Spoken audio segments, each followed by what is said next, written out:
Glória a Deus. Graça e paz, igreja, amém? Vocês estão animados? Glória a Deus. É um dia especial, amém? Estar na presença do Senhor, celebrar o Dia das Mães. Há uma porção divina em cada mãe, amém? Há uma porção divina, porque é a graça de Deus gerar, amém? Ter a oportunidade de gerar é algo celestial, é algo divino. É Deus compartilhando conosco o privilégio de gerar uma vida, assim como o Pai gerou a todos nós, amém? Porque a palavra vai dizer que antes de houver céus e terra, o Senhor já tinha nos elegido nele, nos gerado nele, amém? Então, é um privilégio gerar. E hoje nós vamos continuar falando sobre o que estávamos falando no domingo passado. Domingo passado nós falamos sobre cruzar das imaginações para a realidade do reino.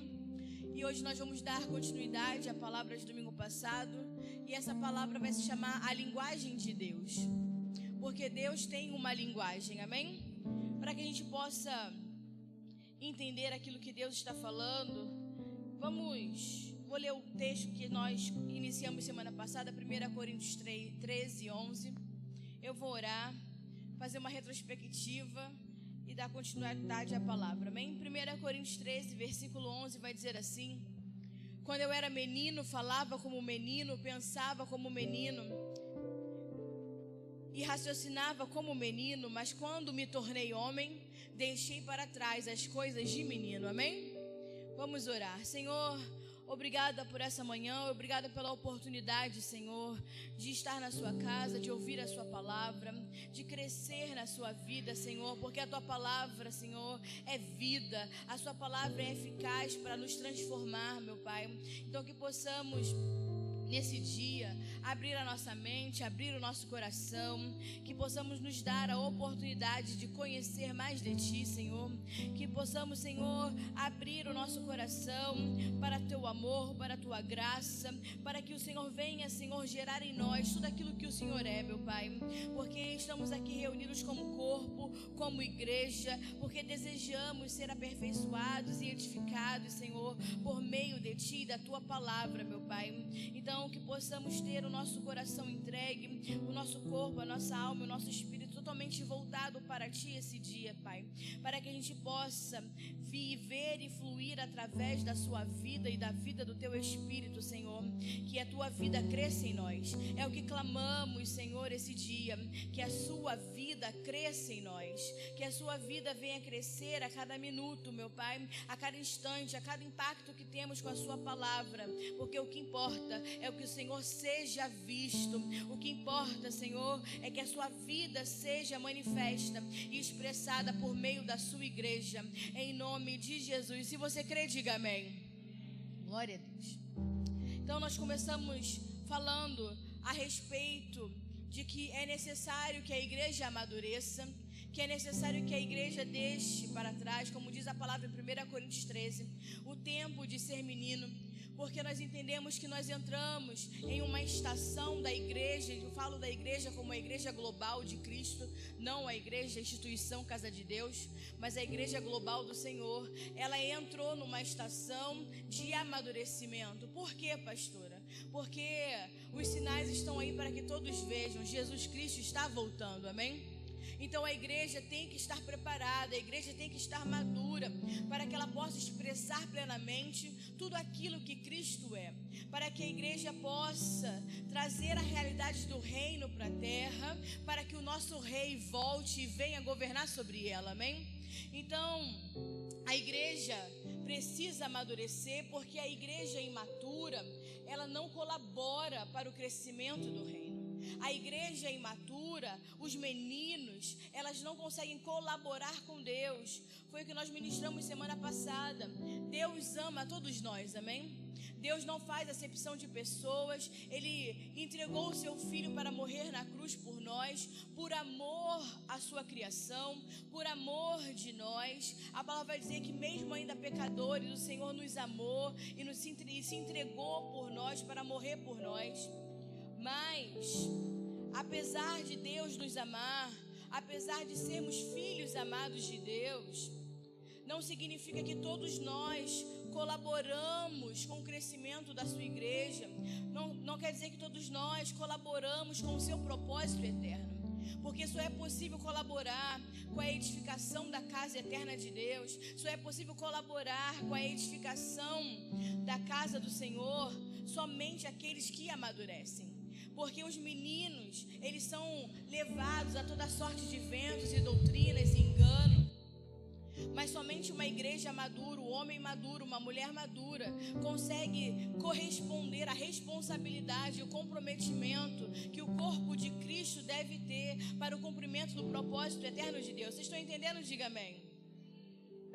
Então, nós entendemos que, apesar de Deus amar, se eu for imaturo ou for maduro e o amor de Deus não muda conosco, é necessário amadurecer, é necessário crescer, é necessário deixar para trás as coisas de menino. Porque apesar dos meninos espirituais serem amados por Deus, a única coisa que eles colaboram é com a bagunça. A única coisa que eles colaboram é bagunçando aquilo que Deus está tentando edificar e alinhar.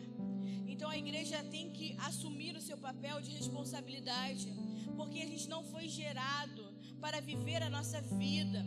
Jesus não morreu na cruz do Calvário para que a gente continue vivendo as nossas próprias vidas, mas para que a gente possa viver a vida dele, para que a gente possa expressar a vida de Cristo. Por isso que toda palavra gira em volta de entendermos o nosso chamado, de entendermos o propósito do corpo de Cristo, de sermos aperfeiçoados à medida do homem perfeito que é Cristo. E encerramos semana passada dizendo que nós temos que renunciar toda a nossa imaturidade. Toda a imaturidade que ainda há dentro de nós é necessário renunciar. Imaturidade e imaturidade não tem a ver com idade, tem a ver com a medida de Cristo que cresce dentro de nós. Porque a única maneira de amadurecermos não é os anos de vida que você faz, mas é o quanto de Cristo cresce dentro de você. É o quanto dessa vida cresce de você e vai tomando e vai absorvendo o seu interior, a ponto que não haja mais nada de nós, seja tudo Ele. A ponto que não seja mais a nossa vida, mas seja plenamente a vida de Cristo se movendo e atuando através de nós, amém? E aí eu entro em Colossenses 4, versículo 12, para que a gente comece a falar a respeito dessa linguagem, da linguagem de Deus. Colossenses 4, 12 é uma oração, e é debaixo dessa oração que eu quero ministrar sobre a igreja esse dia, amém? Que diz assim: Epáfras, que é um de vocês e servos de Jesus Cristo, envia saudações. Ele está sempre batalhando por vocês em oração, para que, como pessoas maduras e plenamente convictas, continuem firmes em toda a vontade de Deus, amém? Então essa é a minha oração sobre a igreja do Senhor, é que nós possamos, como homens e mulheres maduros, como um corpo maduro, permanecermos plenamente convictos, permanecermos firmes em toda a vontade de Deus. Que possamos amadurecer e entender que não há nada fora de Cristo e não há nada melhor do que viver a sua vontade. E a minha oração é que você consiga perseverar na vontade de Deus, porque enquanto menino, o menino só vive em prol de si. A criança, ela não pensa naquilo que é bom para os pais ou naquilo que é bom para o outro. A criança sempre pensa naquilo que é bom para ela, aquilo que ela gosta de fazer, no tempo que ela gosta de fazer, porque senão a criança ela fica emburrada, ela fica irritada, ela faz de birra, porque esse é um comportamento de menino. E enquanto a igreja for menina e imatura, ela só pensa em si, ela não consegue pensar da forma que Deus pensa, porque Deus não pensa de forma individual, Deus pensa de forma coletiva. Ele não veio para salvar um indivíduo, Ele veio para salvar todo mundo.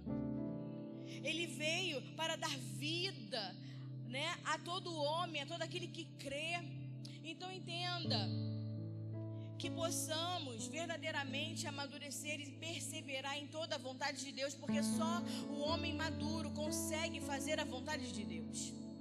A oração que diz, que venha o teu reino e seja feita a tua vontade, aqui na terra como ela é feita no céu, ela só consegue ser uma realidade se a igreja conseguir amadurecer. Porque os meninos não conseguem discernir aquilo que Deus está falando. Os meninos não conseguem compreender a linguagem de Deus. Então, como um menino que não compreende a realidade de Deus, que não compreende a linguagem de Deus, vai conseguir trazer para a terra e estabelecer na terra a vontade de Deus como ela é feita no céu? Porque não é a vontade de Deus segundo aquilo que eu acho que é. A vontade de Deus tem que ser estabelecida assim como ela é feita no céu. Então há uma forma, há um modelo. Vocês estão conseguindo compreender? Diga amém. Então Deus tem uma linguagem. Então nós temos que entender como que Deus fala, como que Deus se comunica, como é a linguagem de Deus. Porque antes, se eu penso como menino, se eu fico julgando como menino, falando como menino, como homem imaturo, assim eu sou. Por quê? Porque como você pensa, assim você é.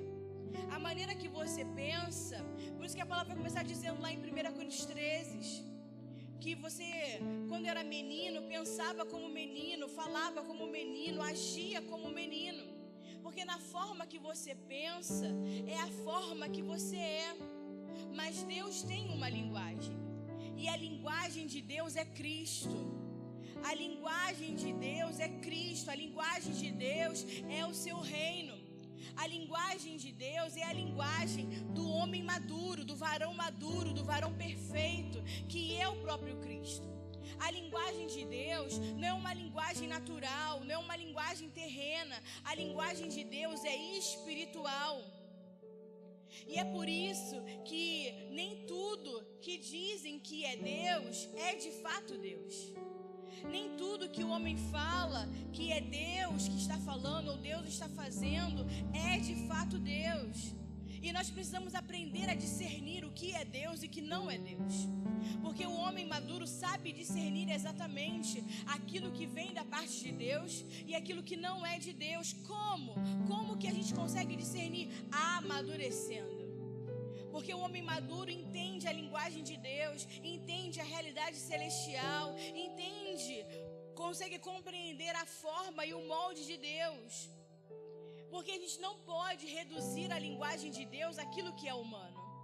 Porque tudo que é humano é uma redução terrível daquilo que é divino. Aquilo que é humano vai empobrecer, vai danificar aquilo que é divino. Por isso que Deus entregou a sua vida divina para nós, a sua vida eterna, a sua vida celestial, para que o homem seja então reconfigurado, restituído, porque tudo aquilo que é humano reduz drasticamente aquilo que é divino, e é por isso que o divino veio habitar dentro de nós, amém? Para que a gente possa se elevar à altura de Deus, para que a gente possa se elevar à realidade de Deus, porque o homem sem a vida de Deus, sem o divino, ele é continuar terrivelmente reduzido àquilo que é terreno, àquilo que é carnal, e nunca verdadeiramente conseguiria alcançar aquilo que é Deus. Hoje eu e você só conseguimos compreender e entender algo da parte de Deus por conta da vida eterna que está dentro de nós, por conta do Espírito de Deus que está dentro de nós. Porque a linguagem humana, ela vai desvalorizar tudo aquilo que representa a linguagem de Deus. E quanto mais a corrupção do homem aumenta, quanto mais o homem se corrompe, mais ele vai perdendo a linguagem de Deus. Por quê? Porque quanto mais o homem se corrompe, mais distante da realidade do reino de Deus o homem se encontra. Quanto mais corrupção, quanto mais carnal, quanto mais terreno o homem fica, mais distante da realidade do reino de Deus nós nos encontramos.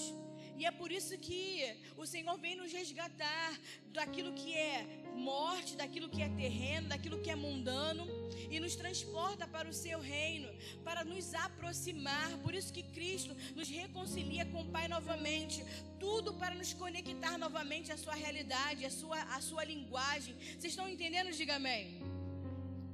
Por isso que uma das coisas que Deus jamais vai deixar passar batido é usarem o nome de Deus em vão.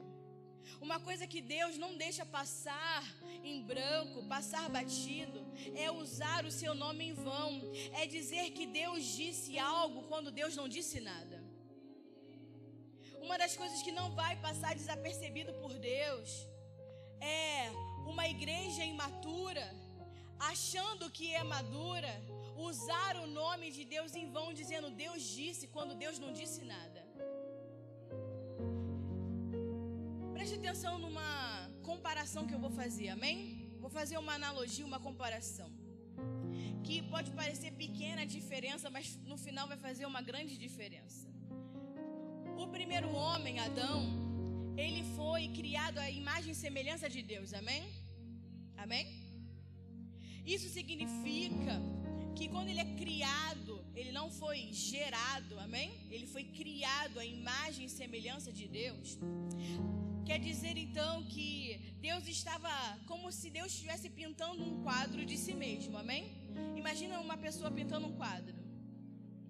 E ele está pintando um autorretrato, amém? Então ele está pintando um autorretrato, né? Um retrato de si mesmo. Mas qual a diferença entre um quadro pintado de uma pessoa, né? Por exemplo, eu, pintora, nunca, só sei desenhar em palitinho. Até hoje. Vou fazer um autorretrato meu. Esse autorretrato da minha pessoa tem a mesma substância de que um filho gerado dentro do meu ventre, sim ou não? Um filho que nasce de mim tem a mesma característica de uma pintura de um quadro, sim ou não? Não. Por quê? Qual é a diferença de um quadro pintado por uma pessoa, que eu usei o meu exemplo, né, de um filho que nasce de mim? A diferença é que o quadro não tem substância, mas o filho tem. O primeiro homem, ele era imagem e semelhança de Deus, como se fosse um quadro, um autorretrato do próprio Deus. Mas há uma diferença muito grande do Filho de Deus, do Filho que foi gerado, porque o primeiro homem foi criado, o segundo homem, o último Adão, Cristo, ele foi gerado. A palavra vai dizer que ele nasceu de mulher. O Espírito de Deus, né, deu vida ao ventre de Maria. E assim ele nasceu, gerado. Então entenda, Deus não está pintando um quadro conosco, porque um quadro não pode abraçar, um quadro não pode curar, um quadro não tem vida, mas o Filho tem. O Filho tem vida, o Filho tem substância, um Filho tem o poder de curar, de atuar, de libertar, de reconciliar, de dar a vida. Então entenda, Deus não está pintando um quadro perfeito de nós. Deus não está tratando de fazer algo bom comigo e com você. Deus colocou a vida do próprio Filho em nós. Deus colocou uma substância, uma natureza, algo real dentro de nós. Não é uma pintura, não é uma palavra, não é um dizer, não é um quadro, não é um livro, é uma vida que veio habitar dentro de nós. Então, Ele não está nos melhorando e nos tornando um belo quadro para Deus, não. Ele colocou em nós a sua própria vida. Tudo aquilo que Deus é está dentro de nós. Toda a sua substância, toda a sua natureza, toda a essência de Deus foi colocado dentro de nós a partir da vida de Deus, a partir da sua vida eterna. Então tudo aquilo que é Deus está dentro de nós. Toda a sua natureza perfeita já está dentro de mim, dentro de você. Pela vida que está em nós, pela vida eterna que foi selada em nossos corações por meio do sacrifício de Cristo, Ele nos fez participantes da sua vida divina. Lá em Gênesis 1, Deus criou o homem à sua imagem e semelhança, amém? Mas em João 1, versículo 12, vai dizer que todos aqueles que creem, todos aqueles que os receberam, foram feitos filhos de Deus. Então agora você não é feitura como um quadro bonito que está sendo um autorretrato de imagem e semelhança. Nós somos a feitura de Deus. Nós somos agora feitos filhos de Deus, porque como João 1,12 vai dizer, por nós termos o recebido e crido nele, nós nos tornamos agora filhos de Deus. E há uma diferença do homem que é criado e do homem que é gerado, porque o homem gerado há vida nele. Então não é a mesma coisa ser a sua imagem do que ser gerado em Cristo. A palavra vai dizer que nós somos feituras de Deus, gerados em Cristo Jesus. Por isso que nós temos que entender a linguagem de Deus, porque pode ser parecido, mas há uma grande diferença. Há uma diferença na substância que habita dentro de nós, da vida, que não é mais uma vida exterior, mas é uma vida interior, amém? Que não é mais uma realidade exterior, é uma realidade interior dentro de nós. E nós temos que compreender a linguagem de Deus.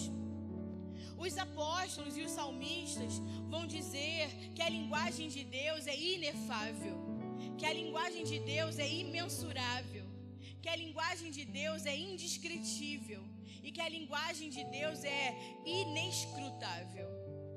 Só palavra difícil, né? O que significa inefável? A palavra inefável significa inexprimível. É por isso que o Espírito intercede por nós com gemidos inexprimíveis, como está lá a palavra lá em Coríntios. O que é inefável, inexprimível? É aquilo que não pode ser expressado com palavras. Significa que a linguagem de Deus não consegue ser expressado com palavras dessa terra. Foi o que eu falei no início, não tem como nós reduzirmos aquilo que é divino para aquilo que é humano, porque algo se perde no meio do caminho. Então a linguagem de Deus, ela é inefável, inexprimível, que não consegue ser expressada ou explicado com palavras. A linguagem de Deus, ela é indescritível. O que significa? Que ela não pode ser escrita por sabedoria humana.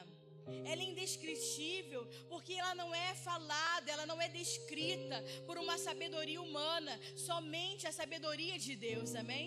Somente a sabedoria do Espírito pode descrever a palavra do Senhor. Por isso que quando nós lemos a Bíblia, nós não podemos ler com os olhos naturais, com a sabedoria dessa terra. Nós precisamos do Espírito Santo, porque o Espírito Santo vai nos revelar aquilo que está por trás da letra, aquilo que está por trás daquilo que é natural para nós lermos. Porque isso que o Espírito de Deus vai trazer de fato aquilo que está no coração de Deus, para tentar revelar para nós tudo aquilo que Deus quer dizer com essas palavras. Vocês estão entendendo? Diga amém. A linguagem de Deus, ela é imensurável. Por quê? Porque não pode ser medida e nem comparada com as coisas naturais.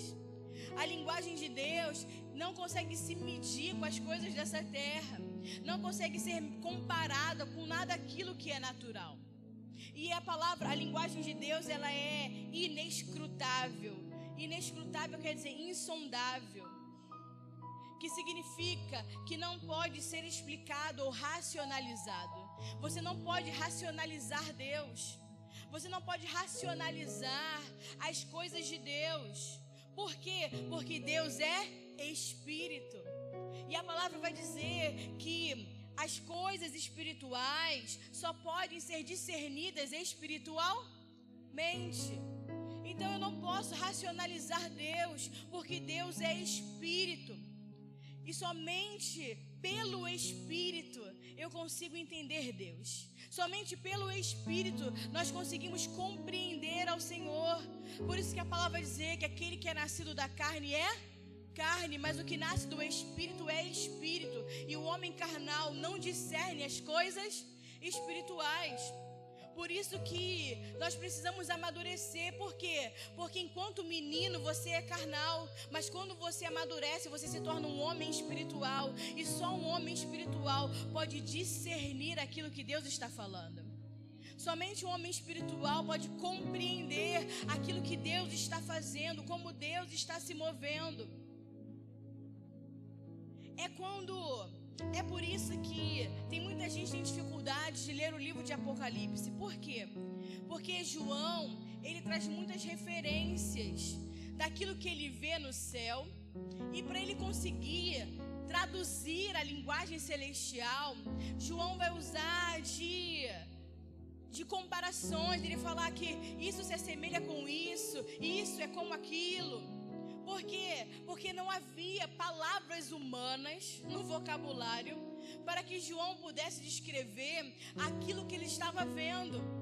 Então João tenta trazer para uma realidade natural aquilo que ele estava vendo. Então ele vai falar, do dragão que tem 7 cabeças, tem 7 chifres, 7 olhos. Aí ele vai falar sobre, os animais gigantes que parecem, tem cara de bicho, tem cauda de escorpião, parece um gafanhoto, e você fica assim: quando eu vou ver esses bichos? Tu já fica assustado só de ler. Tu vê um bicho desse, eu vejo uma barata sair correndo. Imagina você ver um gafanhoto com cauda, com cauda de escorpião, com cara de elefante, mas eu acho parada meia doida. Estou trazendo só uma ideia. Mas por quê? Porque ele não conseguia descrever o que ele estava vendo. Ele não conseguia, com palavras humanas, trazer a realidade daquilo que ele estava vendo. Então, para que a gente pudesse entender, ele traz uma realidade natural. Vocês entenderam? Diga amém. Mas você não vai ver aí um dragão com 7 chifres, 7 cabeças. Isso faz parte da mitologia, porque a gente pega os filmes, e tenta trazer para uma realidade. E aí a gente precisa o quê? Do Espírito de Deus. O Espírito Santo vai nos revelar o que simboliza cada cabeça, cada chifre, cada olho. Tudo isso tem uma explicação, que a gente obviamente não vai explicar agora. Mas qual é o problema? Que as pessoas ficam amedrontadas. Por quê? Porque tenta racionalizar as coisas de Deus, e Deus se discerne espiritualmente. A linguagem de Deus é espiritual. Não tem como entender Deus sem você ser um homem ou uma mulher espiritual, amém? Quando Paulo, ele é arrebatado ao terceiro céu, ele vai dizer lá em 2 Coríntios 12, versículo 4, Paulo vai dizer assim, que ele foi arrebatado ao paraíso e ele ouviu palavras inefáveis, às quais não é lícito ao homem se referir. Ele vai dizer então que ele vai ouvir palavras inefáveis, que é o quê? Que não consegue ser expressado com palavras. Ele fala, é impossível expressar com palavras aquilo que eu vi, aquilo que eu ouvi, e que não é lícito, como se não é coerente, não é permitido ao homem falar. Então o que Paulo está dizendo? Teve coisas que ele viu, teve coisas que ele ouviu, que ele não conseguiu expressar em palavras.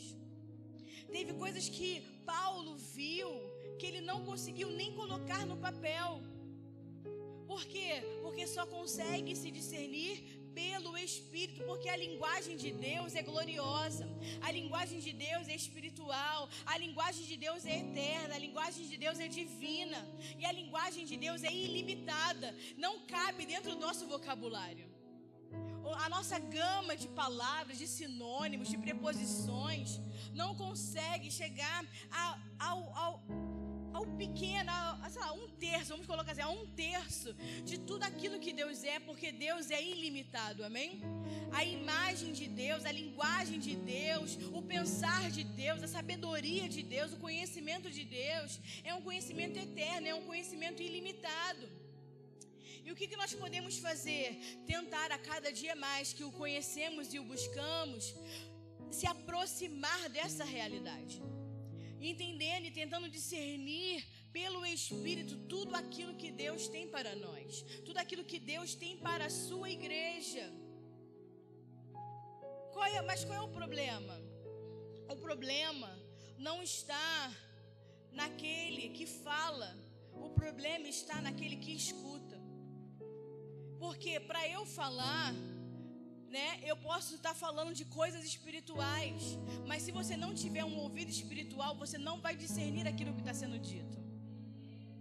Se você não estiver sentado com uma mente espiritual para receber a palavra, seja quem for que estiver ministrando, porque a palavra de Deus é espírito e vida, amém? Então não é sobre quem fala, é sobre quem escuta. Porque independente de quem fala, independente de quem ministra, a palavra de Deus é viva. A palavra de Deus é eficaz. A palavra de Deus é espírito e vida. E precisa encontrar corações, ouvidos, homens e mulheres espirituais, para que ela possa entrar, para que ela possa achar uma morada, para ela poder o quê? Crescer. Para que essa semente cresça. Porque a semente só cresce em um solo bom. Então você tem que ter um ouvido espiritual, um ambiente espiritual, para que essa palavra que é espírito e vida possa crescer e germinar dentro de você. Vocês entenderam? Digo amém.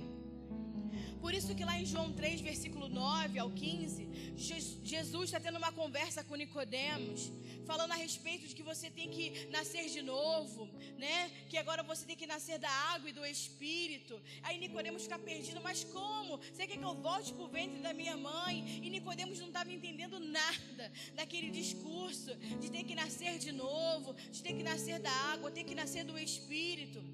E Jesus vai virar para Nicodemos e falar: mas como, Nicodemos? Nicodemos fica: mas Jesus, como pode isso? E Jesus vai falar assim: você é um mestre de Israel e não entende essas coisas? Você como mestre, que ele não era um sacerdote de um povoado, não, ele era mestre de Israel.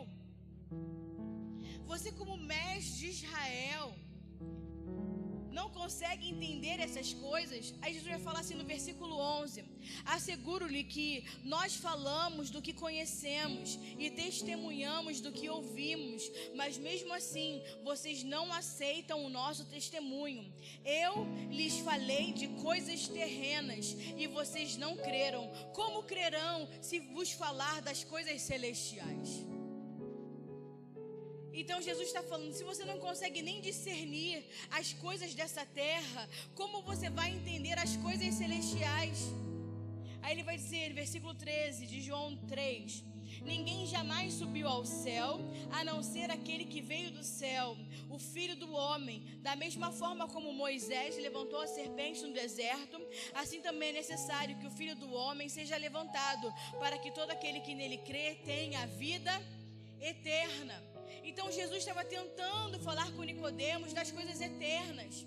Ele estava tentando revelar a respeito dele, que ele era o Messias, que ele era o enviado de Deus, que ele veio para morrer, para dar a vida eterna. Ele faz uma comparação com a serpente do deserto. E Nicodemos fica com aquela cara perdido, perguntando: mas como pode ser tudo isso? E aí Jesus fala: você como mestre da lei não está entendendo?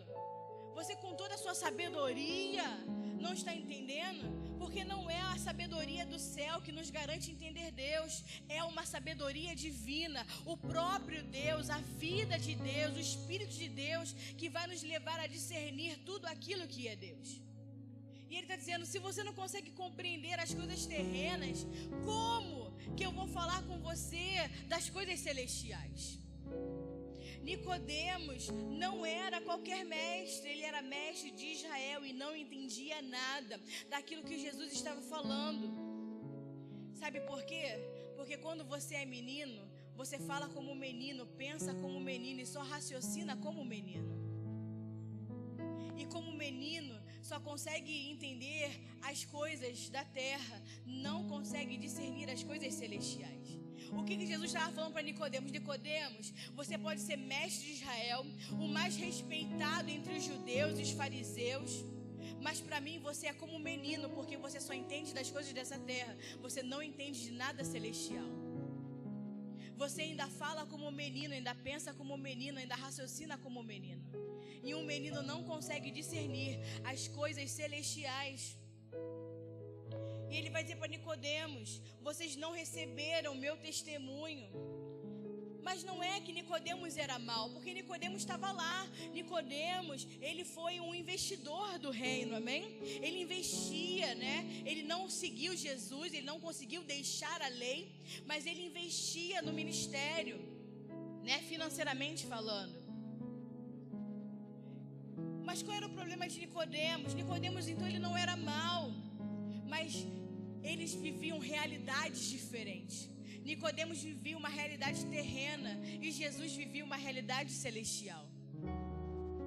Ele vivia uma realidade espiritual.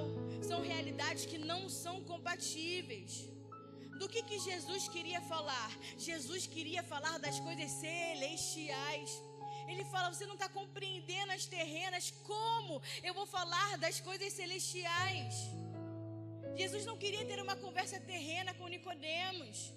Ele queria ter uma conversação, falar das coisas celestiais, falar das coisas espirituais, falar acerca do reino de Deus. E o que Nicodemos perdeu? Nicodemos perdeu uma conversa celestial com o próprio Cristo. Enquanto nós somos meninos, nós perdemos muitas conversas com Deus. Tem muita coisa que Deus deixa de falar conosco, porque ainda somos meninos, porque Ele sabe que nós não vamos conseguir discernir aquilo que Ele está falando. E quem sai perdendo não é Deus, quem sai perdendo somos nós. Porque quem saiu perdendo dessa conversa não foi Jesus, quem saiu perdendo foi Nicodemos, porque Jesus queria falar das coisas celestiais e Nicodemos perdeu uma conversa celestial com o próprio Cristo. João, lá em Apocalipse, a palavra vai dizer que João, ele é chamado por Deus. Ele fala: João, vem, que você vai escrever a revelação máxima de quem eu sou. Porque isso que significa Apocalipse. A palavra Apocalipse significa revelação. E não é, vai tratar sim a respeito do fim dos tempos, mas o Apocalipse, ele fala da revelação máxima de Cristo. A revelação máxima de quem é Cristo se encontra no livro de Apocalipse. Então, se você quer conhecer mais de Jesus, quer conhecer mais de Cristo, leia o livro de Apocalipse. Porque no Apocalipse 1, nos primeiros versículos já vai dizer sobre a revelação de Cristo. A máxima revelação de Cristo. E quando Jesus chama João, quando o próprio Senhor chama João para escrever, ele vem, que eu quero falar das coisas que eram, que são e das coisas que hão de vir. E ele vai falar assim: como, Senhor? Como que eu vou fazer? E ele vai virar para João e vai falar para João: sobe aqui. Apocalipse 4, versículo 1 vai dizer: depois dessas coisas olhei, e eis que estava uma porta aberta no céu, e a primeira voz, como de trombeta, veio falar comigo, disse e falou: sobe aqui, e te mostrarei as coisas que depois dessa devem acontecer. E logo depois, então, fui arrebatado no Espírito, e eis que estava um trono no céu, e vi aquele que estava assentado no trono. Então, quando Deus quer ter conversas celestiais, Ele vai te chamar. Quando Ele quis revelar o propósito, quando Ele quis trazer a revelação máxima de quem Ele era, Ele vai falar assim: como? Ele vai falar: sobe aqui, sobe aqui. Por quê? Porque o subir aqui não quer dizer que Ele vai te tomar, vai te levar e vai embora, não. Subir aqui é você olhar para Ele, é você estar dentro de uma realidade celestial, dentro de uma realidade espiritual, no qual você consegue ouvir e discernir a Deus claramente. Para que não tenha interrupções na comunicação, para que não tenha interrupções naquilo que está sendo falado. Deus está esperando uma igreja madura para que Ele possa ter conversas celestiais. Deus está esperando uma igreja madura para que Ele possa chamar e falar: vem aqui que eu quero te mostrar umas coisas, vem aqui que eu quero te revelar outras coisas, vem aqui que eu quero te mostrar coisas que homem nenhum viu. Aquilo que não penetrou no coração do homem, mas é para aqueles que o amam. Ouvidos não ouviram, mas Deus tem coisas reservadas para aqueles que o amam. Precisamos amadurecer. Deus está esperando uma igreja madura para que Ele possa ter conversas celestiais. Mas a mente natural do homem acha que o céu é um lugar geográfico. O céu não é um lugar geográfico. O céu é o próprio Cristo. Ele é a nossa habitação. Nós somos a sua habitação. O céu não é um lugar geográfico. O céu é a próprio Cristo, é a própria natureza de Deus. O céu pertence à natureza dos atributos de Deus. O céu é tudo aquilo que é Deus, é tudo aquilo que é o seu caráter, a sua natureza, a sua substância. É Deus nos chamando para Ele. Quando Ele nos chama, sobe aqui, não é você subir igual um balão para o céu azul, não. É você vir para Ele, é você ser encontrado nele. Por isso que Paulo vai falar, considerei tudo perda para ganhar a Cristo e ser achado nele, ser achado nessa vida, nessa realidade celestial.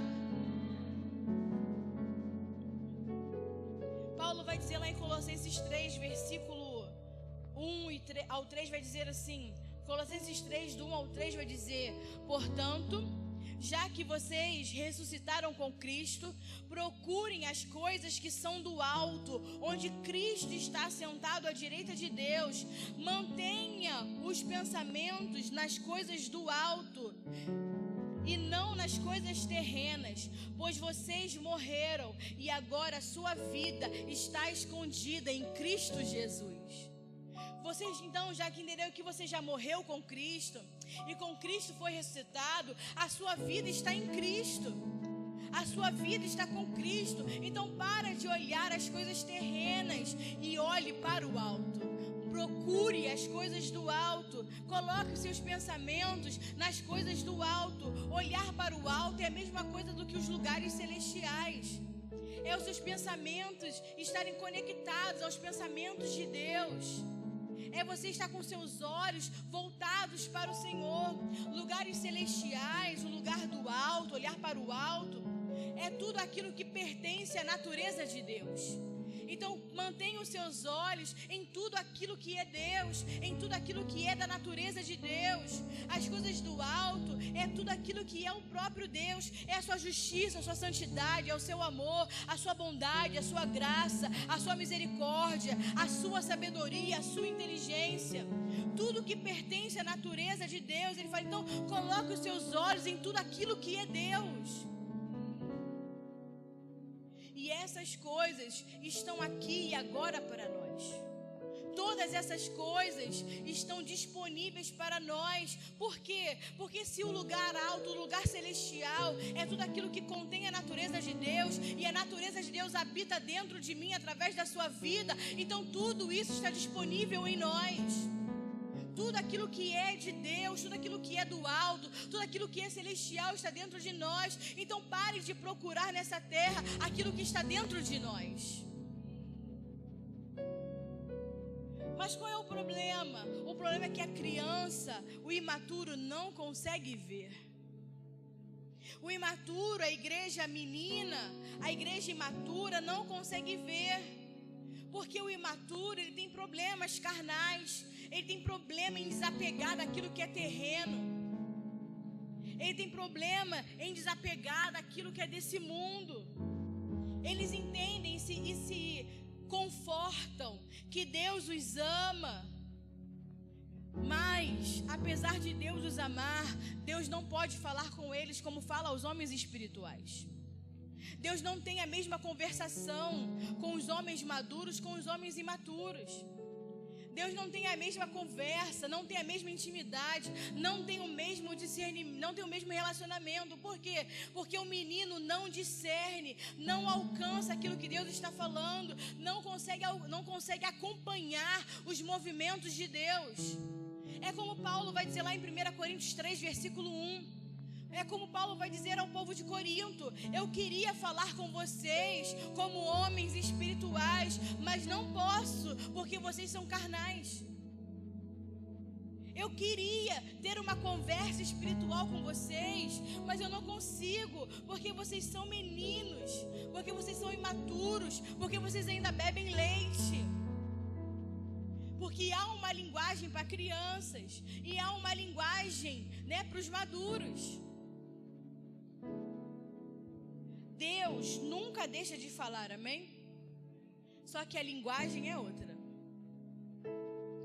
Deus nunca deixa de falar, mas existe uma linguagem para criança.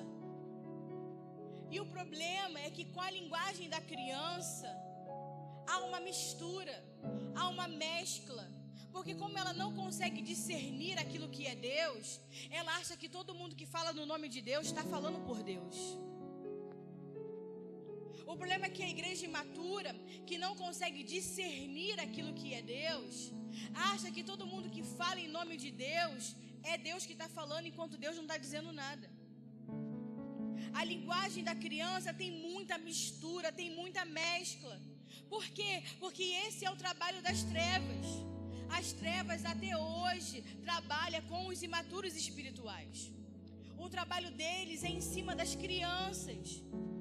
Como nós lemos lá, Efésios 4, versículo 13 ao versículo 15.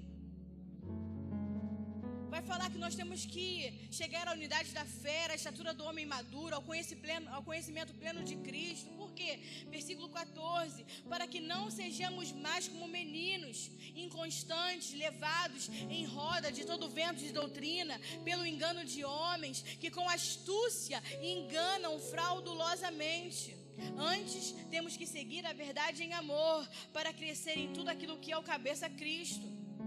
Porque o menino, ele pode ser enganado, e ele vai ser enganado. Por isso que é necessário o quê?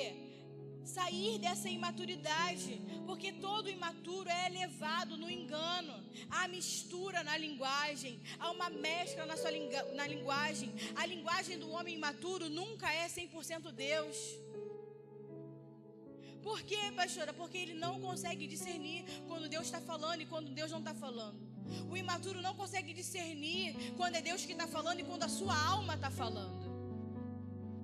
Tem muita alma falando, dizendo que é Deus, e Deus não está dizendo nada. Então há muita mistura. E eles são facilmente enganados. Enganados, como nós falamos, por homens fraudulentos, por obreiros fraudulentos, por pessoas fraudulentas que vão tentar inflar o seu ego, estimular a sua vaidade, estimular o seu orgulho. Mas desde os dias de Moisés, a perseguição com as crianças não parou. Desde os dias de Moisés, a perseguição com os imaturos não parou. E ela continuou até os dias de Herodes, a perseguição com crianças, onde mandaram matar todos os meninos. Não só crianças biológicas, mas crianças espirituais. Não está falando só da parte biológica. Deus está trazendo algo espiritual, porque até hoje é assim. Até desde os dias de Moisés há uma perseguição sobre os imaturos. Porque, como diz Efésios 4, 14, os meninos são enganados facilmente. Eles são levados em qualquer vento, em qualquer doutrina, por qualquer astúcia de homens e doutrinas. Por isso que há uma urgência da igreja amadurecer. A igreja amadurecer não é uma proposta, é uma urgência, é uma necessidade. Até que cheguemos à unidade da fé, ao conhecimento do Filho de Deus, à estatura do homem perfeito, à medida completa de Cristo, é uma urgência sobre a igreja. Nós temos que romper a nossa bolha de imaturidade, temos que romper a nossa bolha de ignorância e buscar o mais excelente conhecimento de Cristo. É o que Paulo vai nos dizer, o que a palavra vai nos dizer constantemente, que nós temos que nos esforçar em conhecer e prosseguir conhecendo mais de Cristo. Temos que ir em busca desse perfeito conhecimento do Filho de Deus, até que a gente chegue à estatura do homem perfeito. Então nós temos que avançar, nós temos que amadurecer até chegar à plenitude de Cristo, para que a gente possa se tornar verdadeiramente o corpo de Cristo. Homens e mulheres maduros. Por quê? Porque o corpo de Cristo maduro é um antídoto contra o engano. O o antídoto contra o engano são homens e mulheres maduros. É uma igreja madura, é um corpo maduro. Vocês estão entendendo? Diga amém. Porque o que é engano? Engano é tudo aquilo que parecendo ser Deus e parecendo ser de Deus é contrário a Deus. Porque engano não é uma mentira. Engano não é uma história avessa a Deus.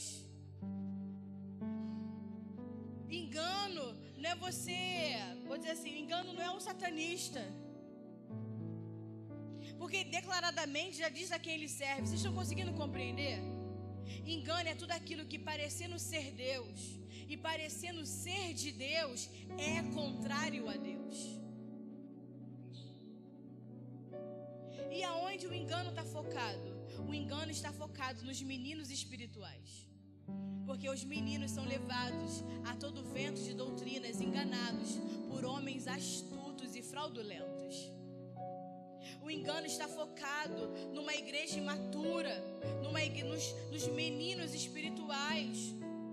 Há pessoas essa hora planejando como enganar as pessoas.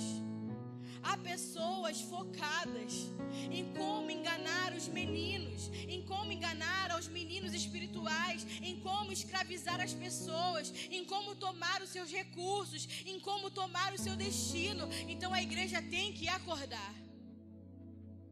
Há todo um plano, há todo um mover espiritual para que a igreja imatura seja escravizada.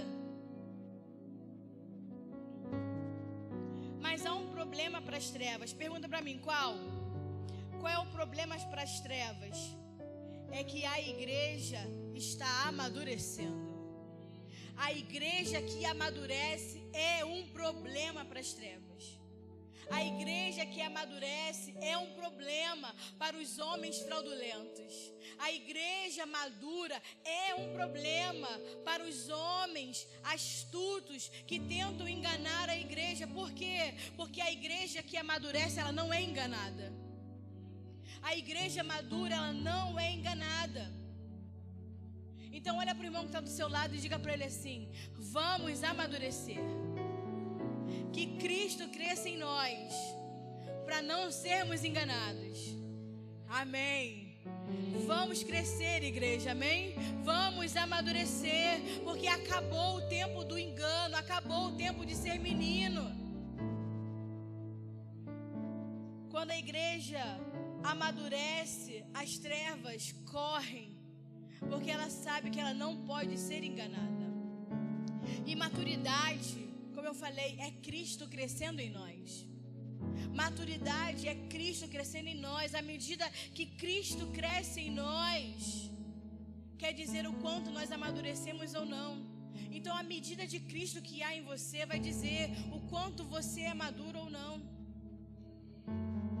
O quanto de Cristo cresce em você, o quanto de Cristo você permite que Cristo o tome, o absorva, vai dizer a sua medida de maturidade.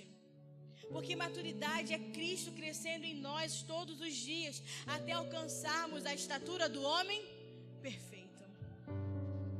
Então, quando nós entramos em conversações como essa, como a de semana passada, nesses ambientes aonde entende o tempo e a estação de Deus, nós temos que ser gratos. Por quê?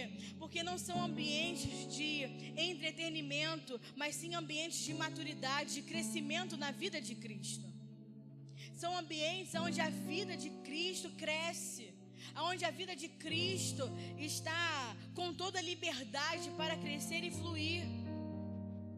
Que você possa abrir a sua boca e dizer: Senhor, eu quero amadurecer. Que você possa abrir a sua boca e dizer para o Senhor: Senhor, eu quero amadurecer, me amadurece.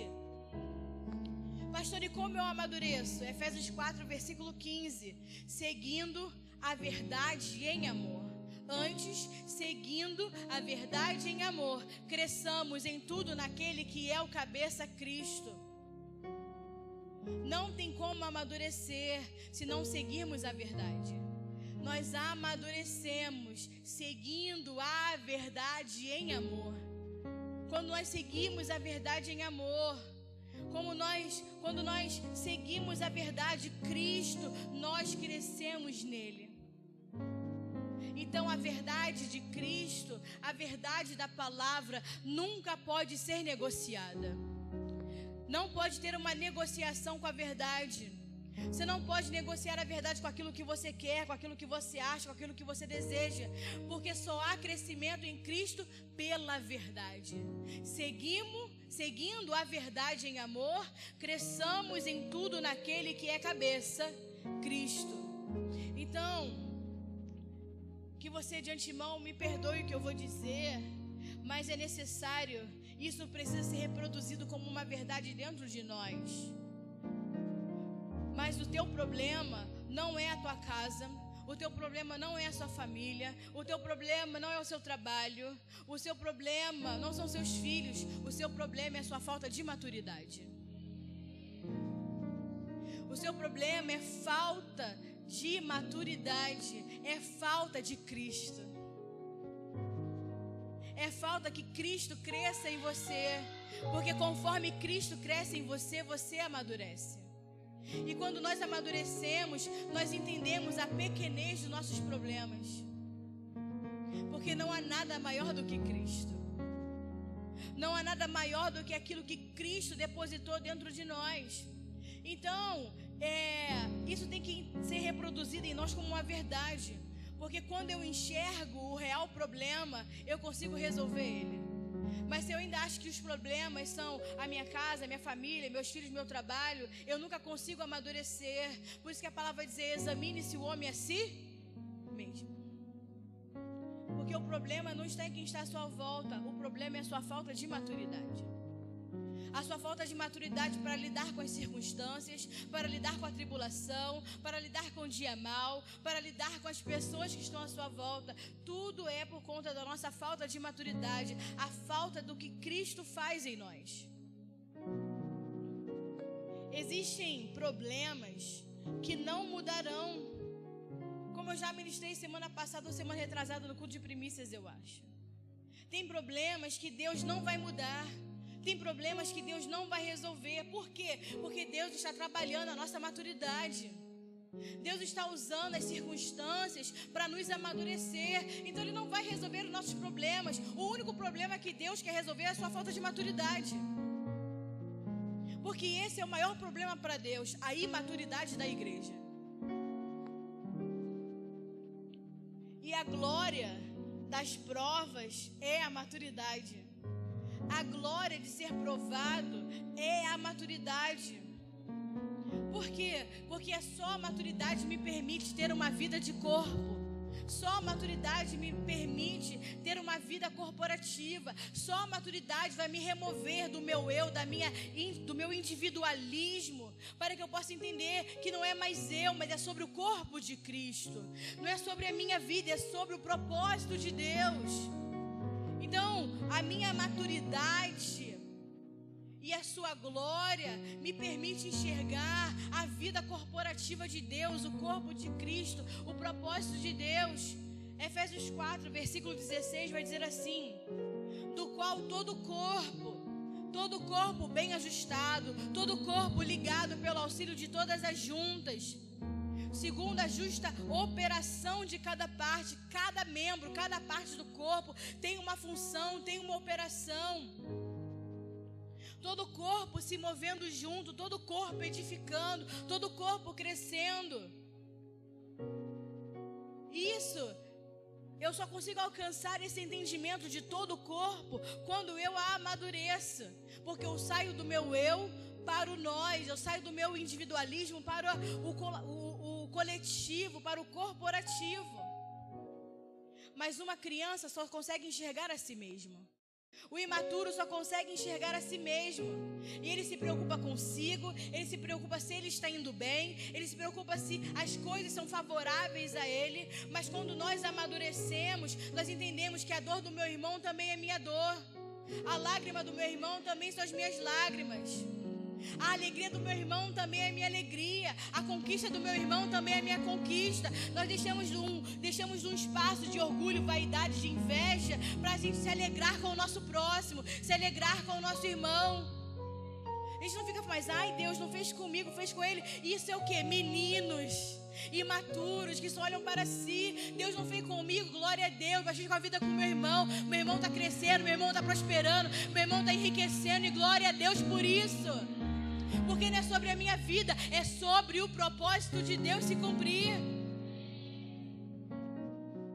Porque a maturidade, ela vem destruir todo individualismo. E aí a gente começa a pensar como Deus pensa.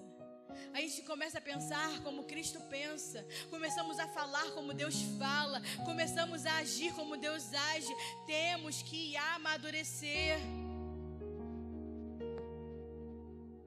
E Deus está falando com a igreja numa linguagem madura, numa linguagem cristocêntrica, numa linguagem onde o verbo encarnado se fez carne. A palavra da vida está falando conosco.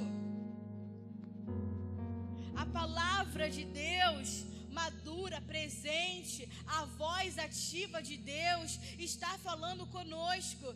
Deus quer falar conosco assuntos celestiais.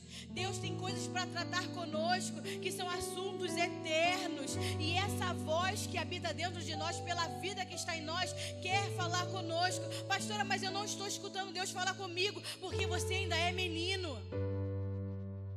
Tem que amadurecer, para que você possa discernir aquilo que Deus está falando, para que você possa discernir a voz de Deus, para que você possa discernir aquele que é a própria vida, aquele que é o próprio verbo, aquele que é o amém de Deus.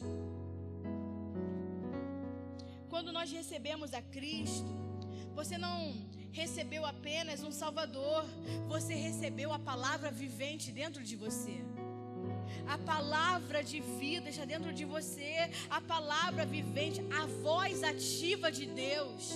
A palavra vivente é a voz ativa de Deus. A voz ativa de Deus está dentro de nós.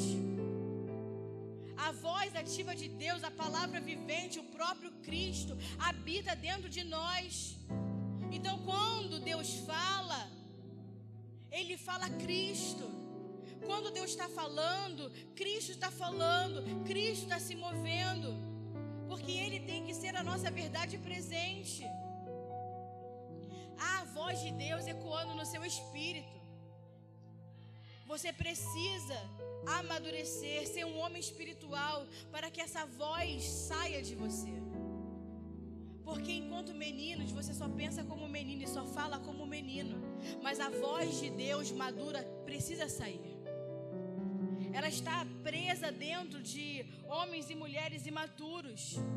E eu já falei para vocês uma vez, vou repetir: você não foi feito para ser represa, você foi feito para ser fonte de vida. Nós somos fonte da vida eterna.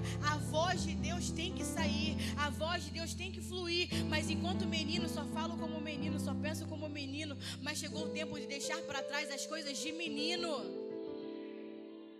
para que essa voz ativa, o próprio Cristo, a palavra vivente saia de você. O que eu quero dizer?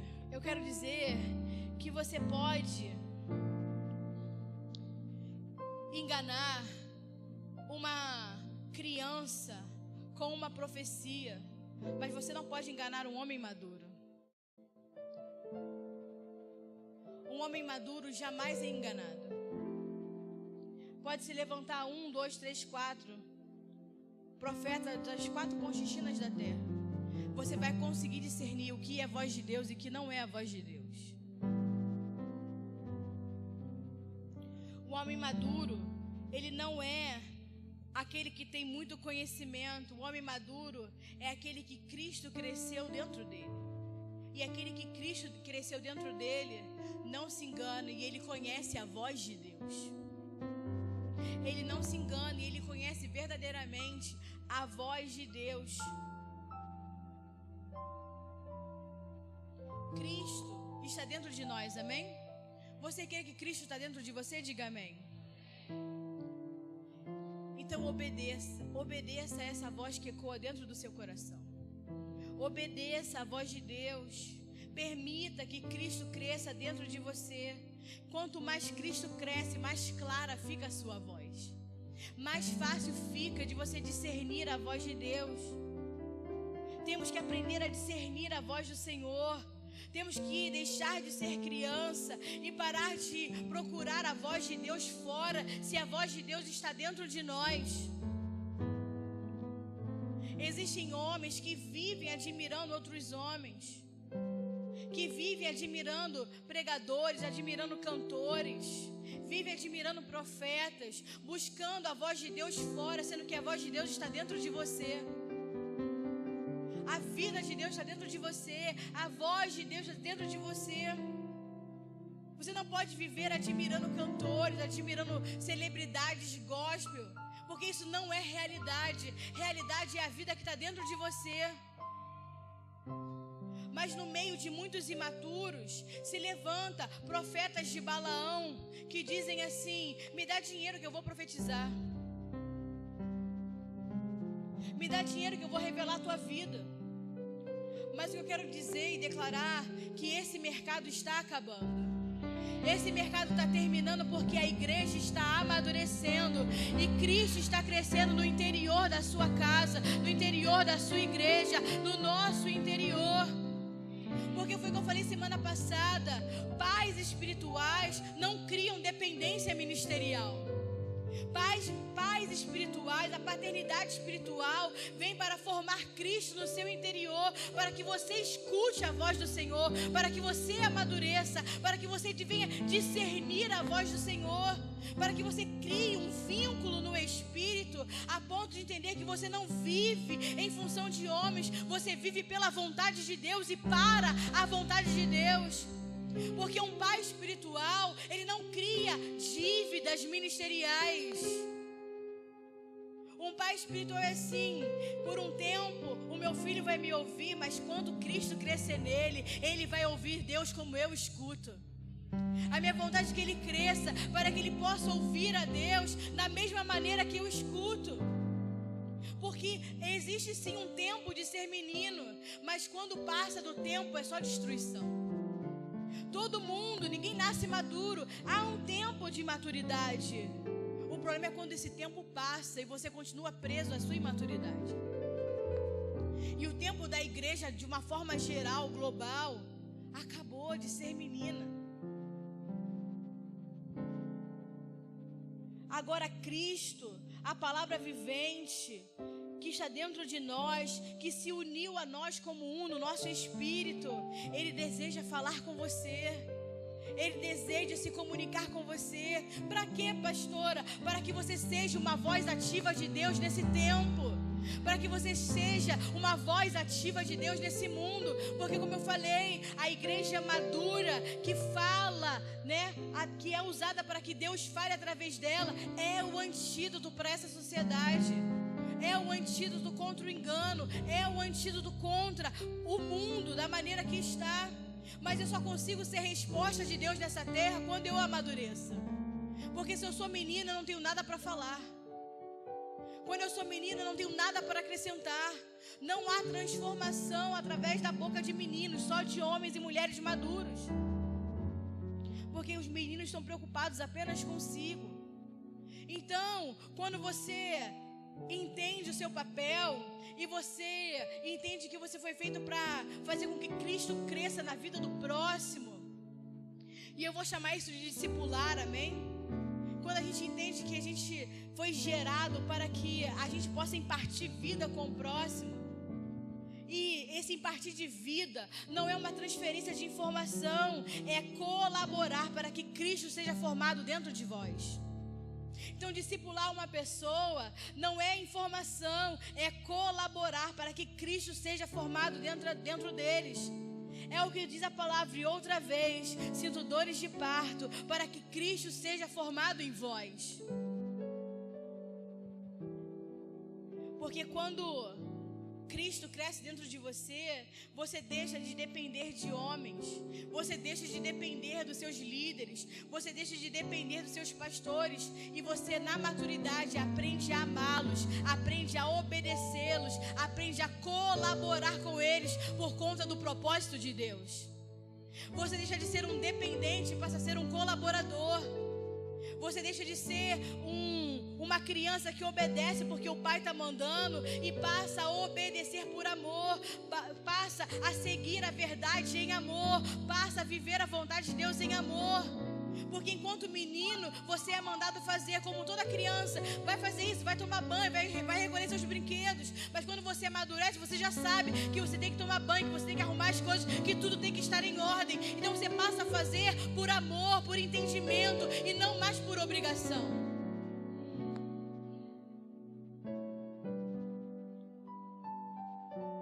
Deus só tem uma voz e Ele está reunindo o seu corpo. Uma só voz, uma só mesa, um só Pai, um só Senhor, uma só voz. Deus está falando com a sua igreja. E Deus não está falando com a instituição Casa de Deus. Ele está falando com toda a sua igreja. É tempo de amadurecer. É triste ver homens e mulheres que deveriam ser o corpo de Cristo, o corpo de Cristo, dependente de pregadores, de profetas, de homens.